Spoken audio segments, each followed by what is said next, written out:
En esta sesión nos vamos a centrar en el género literario, en los textos literarios que tienen características comunes básicas que lo diferencian de lo no literario.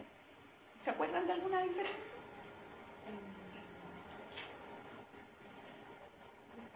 Entre no literario y literario. Los literarios son ficticios. Correcto, ¿cierto? Surgen de la imaginación del autor, y los no literarios, que no es tema de esta sesión, sino de las que van a venir a continuación, son más bien de corte objetivo, no son hechos reales, es información concreta. En el caso de los textos literarios, surgen de la imaginación del autor.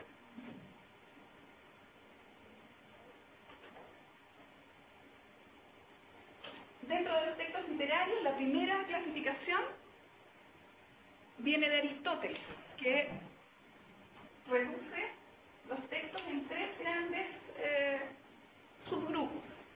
Uno lo llama el género épico, el otro es el género lírico y dramático. Esa es la primera clasificación que se conoce.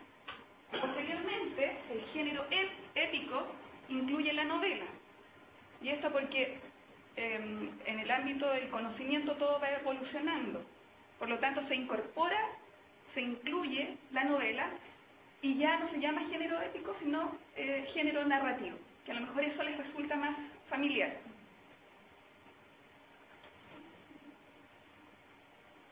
Otro alcance es que cuando hablamos de esta gran clasificación de textos literarios y no literarios, y después nos vamos a los subgrupos, es difícil establecer una clasificación pura de un texto. En algunos se entrecruza, ¿ya? Por ejemplo, un ejemplo concreto es el Mío Cid. ¿Lo leyeron alguna vez? ¿O tienen alguna referencia? Siendo un texto narrativo que cuenta la historia, ¿cierto?, de una época de este señor del Mío Cid campeador, está en un lenguaje lírico. Por lo tanto, al momento de clasificarlo, si bien queda en una categoría, tiene matices de otra. Pero para efectos didácticos, esta es la clasificación que vamos a respetar.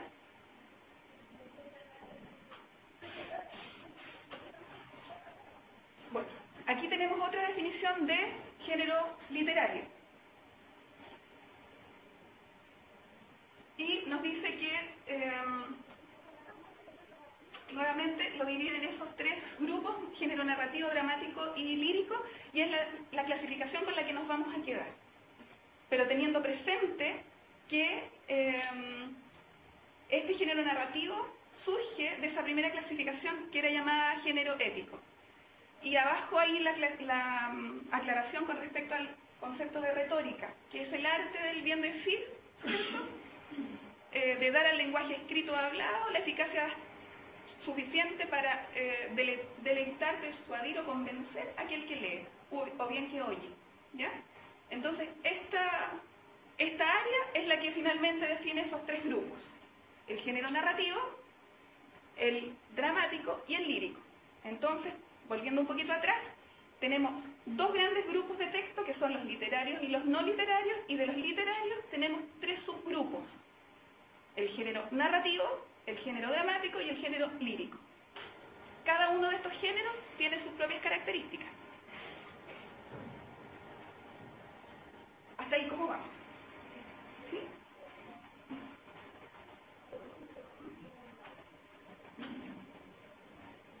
Las características del género narrativo son bastante, a lo mejor nos suenan bastante, porque precisamente en el colegio lo que más se aborda es el género narrativo, obras de esta área.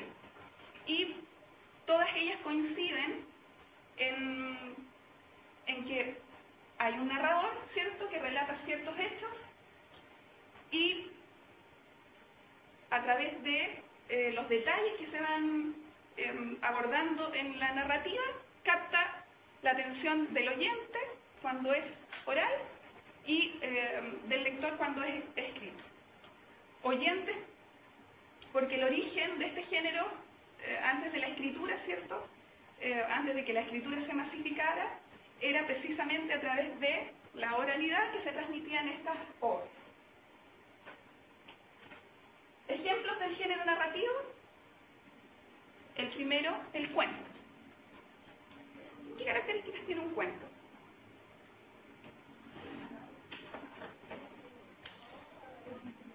¿Cierto? Hay una estructura básica. ¿Cuál es esa estructura básica? Inicio, desarrollo de los hechos y desenlace, ¿cierto?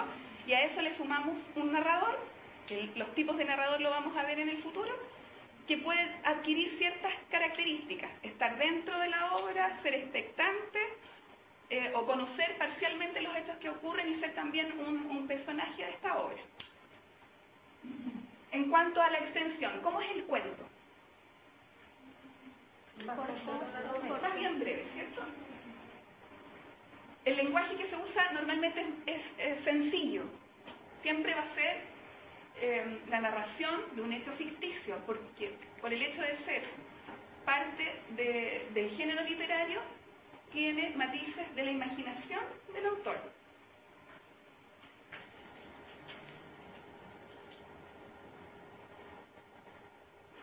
¿Quién recuerda el nombre de un cuento? Cuento infantil. Caperucita Roja, ¿cierto? En la literatura infantil tenemos muchos ejemplos al respecto. Ahí se dice que el desarrollo de los hechos en un cuento es más bien rectilíneo, es decir, que parte en un hecho, ese hecho, el narrador sitúa a los personajes, ¿cierto? Los caracteriza, esboza el conflicto, se desarrolla, se soluciona el problema y llegamos al desenlace. Normalmente esa es la trayectoria. También que presenta pocos personajes, a diferencia de otras muestras del género narrativo. Y algo importante en el cuento, siempre el desenlace es lo importante. Eso de vivieron juntos y felices para siempre, y los detalles que lo acompañan. Que los hechos se desarrollan desde principio al fin, no hay retroceso.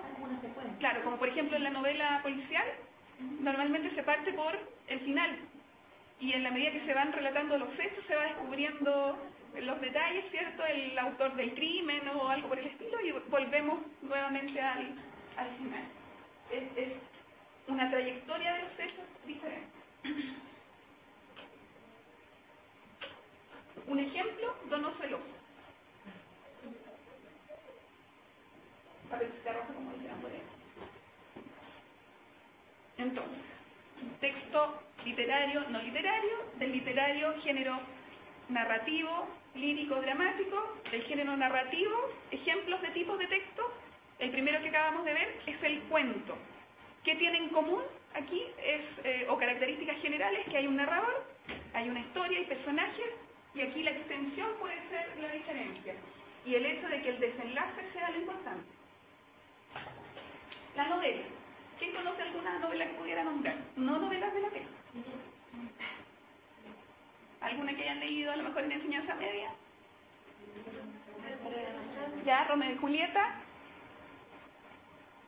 Martín Rivas, ¿cierto?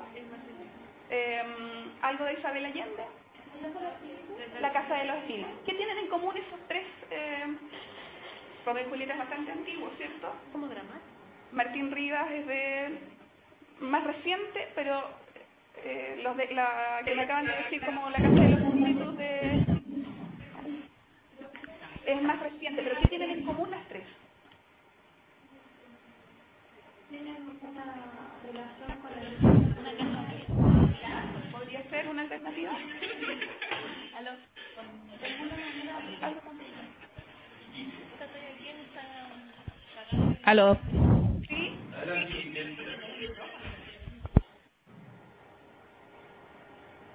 Iquique. ¿Alguna pregunta?